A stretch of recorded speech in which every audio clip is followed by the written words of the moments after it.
নমস্কার। আমি আজকে যে রেসিপিটি করব তার জন্য প্রথমে আমি একটা কড়াই বসিয়ে দিলাম, তার মধ্যে দিয়ে দিলাম সাদা তেল।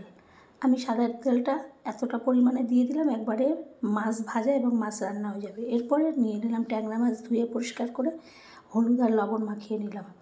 আর কড়াইতে আমি একটু লবণ দিয়ে দিলাম, কিন্তু এটা আঁশবিহীন মাছ, সেই কারণে যদি তলায় ধরে যায় তার জন্যে আমি লবণ দিয়েছি।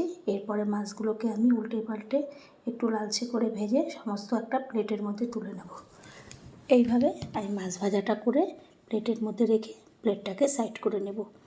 সাইড করে রেখে আমি এরপরে ওই তেলের মধ্যেই দিয়ে দেব আমি লম্বা লম্বা করে আলু কেটে রেখেছিলাম, সেই আলুগুলোকে দিয়ে দেব।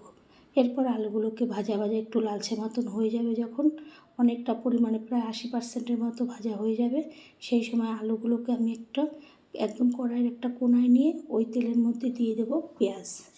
পেঁয়াজটা আমি ফোড়নে দেব, এই জন্যে পেঁয়াজটা দিয়ে দিলাম। এরপরে পেঁয়াজটা দেওয়ার পরে পেঁয়াজটাকে আলুর সঙ্গে সুন্দরভাবে পেঁয়াজটা প্রথমে একটু ভেজে নেব।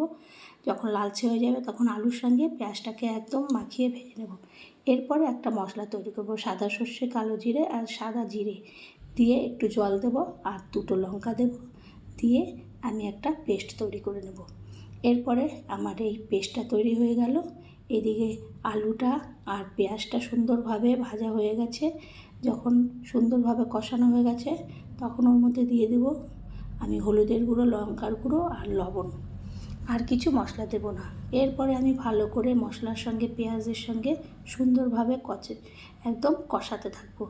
কষাতে কষাতে যখন তেল ছাড়বে, মশলা আলাদা হয়ে যাবে, তখন ওর মধ্যে যে সিক্রেট মশলাটা তৈরি করলাম, কালো জিরে, সাদা জিরে আর সাদা সর্ষে, সেই মশলাটাকে দিয়ে দেব। এই মশলাটা দিলে একটা অদ্ভুত স্বাদ আসবে এই মাছটায়। এরপরে দিয়ে ভালো করে কষাতে থাকবো। কষতে কষতে যখন কাঁচা গন্ধটা দূর হয়ে যাবে, সুন্দর একটা ভাজা ভাজা গন্ধ আসবে, তখন মিক্সিং জার ধুয়ে আমি দিয়ে দেব জল। কিন্তু তার আগে আমি টমেটোটাও দিয়ে দেব। টমেটোটা দিয়ে আর কাঁচা লঙ্কা 4-5টা চিড়ে দিয়ে দেব। দিয়ে তারপরে আমি ওর মধ্যে জল দেবো। এরপর কষিয়ে নিলাম। কষানো হয়ে গেলে মিক্সিং জার ধোয়া জলটা দিয়ে দিলাম। দিয়ে এরপরে সমস্ত মশলাগুলোকে একভাবে ঘুটিয়ে নিয়ে এক জায়গায় করে নেব, সমস্ত চারিদিক দিয়ে কাছিয়ে তেল মশলা। এরপরে একটা ঢাকনা দিয়ে আমি ঢেকে দেব। তার আগে সমস্তগুলো এক জায়গায় করে নেব, তাহলে মশলাগুলো সুন্দরভাবে ফুটবে। এরপরে আমি 10 মিনিট পরে ঢাকনাটাকে তুলব, দেখব মাছটা বেশ আলুগুলো টমেটোটা মশলার সঙ্গে সুন্দরভাবে ফুটে উঠেছে। তখন আমি ভালো করে নাড়াচাড়া করে একটা আলু নিয়ে দেখব সিদ্ধ হয়ে গেছে। তখন ওর মধ্যে আমি মাছ যে ভেজে রেখেছিলাম ট্যাংরা মাছ, সেই ট্যাংরা মাছ দিয়ে দেব। এই দেশি ট্যাংরা একবার এইভাবে রান্না করে দেখবেন, খেতে হয় দুর্দান্ত। এটা আপনি ভাত, রুটি যে কোনো কিছু দিয়েই খেতে পারবেন।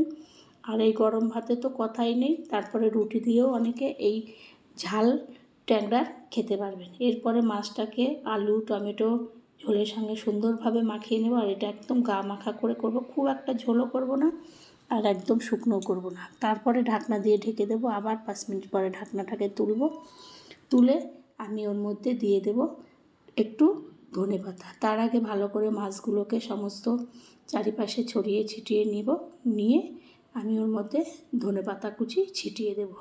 ধনেপাতা দিলে দুর্দান্ত স্বাদ হয় এই মাছ। এরপরে এই দেওয়ার পরে আমি ধনেপাতাগুলো ঝোলের সঙ্গে মাছের সঙ্গে সুন্দরভাবে মিশিয়ে নেব। মেশানো হয়ে গেলে আমি ওভেনটা বন্ধ করে একটা প্লেটের মধ্যে এই ট্যাংরা মাছের সিক্রেট মশলা দিয়ে ঝালটা তুলে নেব।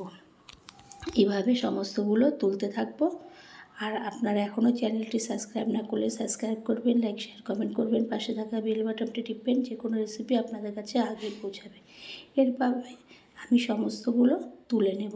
প্লেটের মধ্যে তুলে আমি সুন্দরভাবে সাজিয়ে নেব, এবং যাতে আমার একটা চামচি দিয়ে বা হাতা দিয়ে তুলে কাউকে দিতে সুবিধা হয়, তার জন্য সমস্তগুলো আমি এইভাবে তুলে পরিবেশন করব।